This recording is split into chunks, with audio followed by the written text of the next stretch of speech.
sedih sih ceritanya karena mereka nggak sempat menyelesaikan sekolahnya ya. Adik-adikku di bawah aku itu nggak selesai sekolahnya karena orang tua aku keburu violet waktu itu, bangkrut. Nah jadi aku punya kewajiban nih, terutama untuk diri aku sendiri, biar punya pendidikan yang paling tinggi lah ya, S3 untuk motivasi untuk anak-anak dan keluarga lah ya. Nah makanya anak-anak aku nih sekolah semuanya bagus-bagus gitu kan. Nah aku punya adik paling nomor 4 nih, adik aku nomor 3 ya. Nah ini insya Allah kalau dia mau jadi dokter kita carikan rezeki ya, mudah-mudahan bisa terwujud lah. Kalau mau jadi pengacara kita usahakan juga jadi pengacara. Pokoknya yang paling kecil adik aku nomor 3 tuh harus sekolah dan harus mendapatkan pendidikan yang baik. Ini di kota mana bang? Jakarta hadir nyimak. Enak kali melihat. Bang kenapa berada kena pasal 340 bang? Ya karena ya nggak ada masalah soal dakwaan itu, nggak ada masalah ya, karena memang dakwaan itu kan harus dibuktikan melalui proses pengadilan.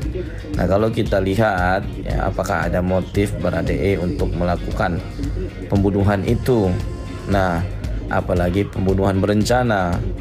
Nah yang namanya pembunuhan berencana itu berarti pelaku merencanakan pembunuhan itu. Pertanyaannya kemudian, apakah Baradae ikut merencanakan pembunuhan itu? Kalau dia dituduh melakukan pembunuhan berencana, kapan Baradae merencanakan pembunuhan itu? Kalau dia hanya melakukan ya kan, atau turut serta melakukan 5556 ya kan, perlu diperjelas posisinya Baradae kapan dan di mana. Berdasarkan BAP-nya Baradae di Duren 3, dia turun dari tangga melihat keributan lalu kemudian disuruh menembak. Keterangan dari Baradae dan keterangan Ferdi Sambo itu kan berbeda. Baradae mengatakan bahwa dia disuruh tembak, woi tembak. Nah, tembaklah itu pam gitu loh. Nah, kalau keterangannya Ferdi Sambo ini kan berubah-ubah, bukan hanya keterangannya yang berubah-ubah. Masalah locus delicti, masalah pelecehan juga berubah-ubah semuanya. Jadi kalau Ferdi Sambo jujur saja kita sudah muak sebenarnya. Dan sebenarnya ini menjadi catatan khusus dan serius untuk ya majelis hakim ya, untuk betul-betul memberikan keadilan, karena memang sudah buat susah ini. Sebenarnya nggak perlu panjang-panjang ceritanya kalau CCTV nggak dirusak, nampak itu barang. Sebenarnya kalau CCTV nggak dirusak ya kan, terekamlah itu semuanya, siapa melakukan apa, siapa perannya apa gitu loh. Tapi karena dirusak jadi beginilah ya. Tapi udahlah, tinggal kejelian ya dan keyakinan hakim, kejelian jaksa dan keyakinan hakim. Makanya kemarin waktu putusan sela saya udah bilang ya, waktu live di TikTok itu, putusan selanya itu menolak eksepsi dari penasihat hukum Ferdi Sambo. Itu udah jelas masuk atau lanjut ke pokok perkara.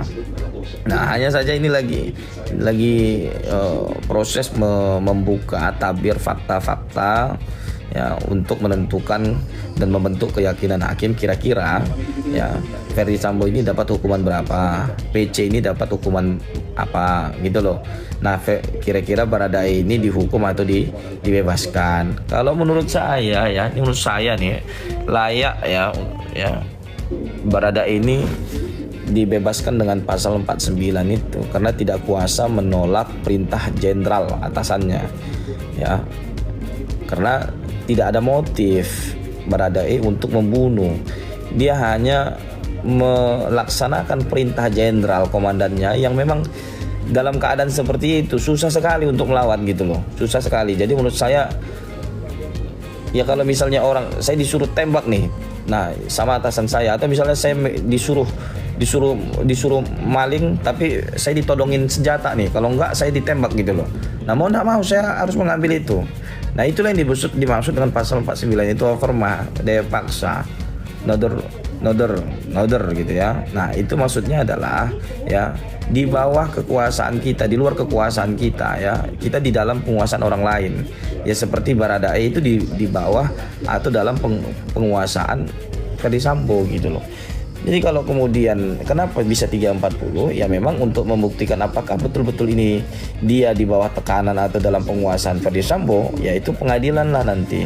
Makanya kan semua tersangka itu kan dakwaannya terpisah. Ya kan, terdakwa satu menjadi saksi untuk terdakwa yang lain gitu loh.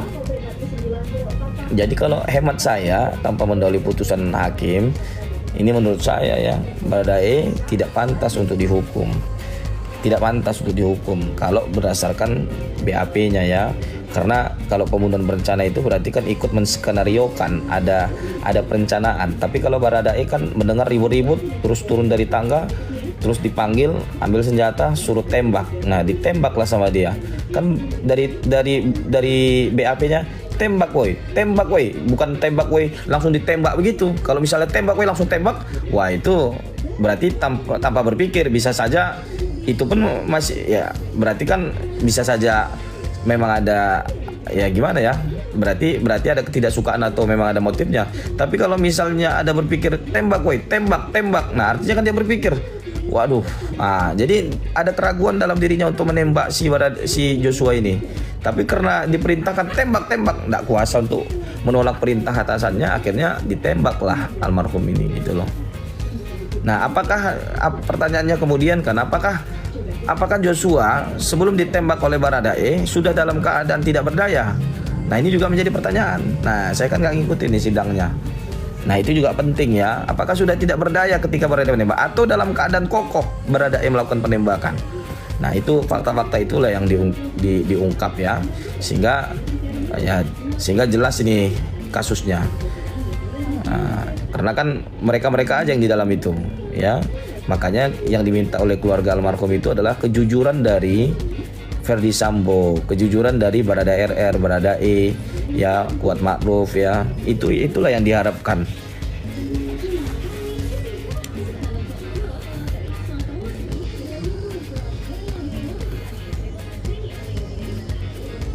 Kenapa tidur di hotel bro? Aku lagi di Jakarta nih guys ya. Lagi di Jakarta. Tadi baru landing dari Jakarta, dari Pekanbaru. Ini baru tiba di Jakarta. Ntar lagi mau istirahat. Tapi perut lapar ini. Tadi udah makan, lapar lagi. Memang kalau di luar kota gitu guys ya. Jadi kalau ditanya menurut aku gimana ya, menurut aku Baradae harus bebas lah ya. Bahas Lesti biar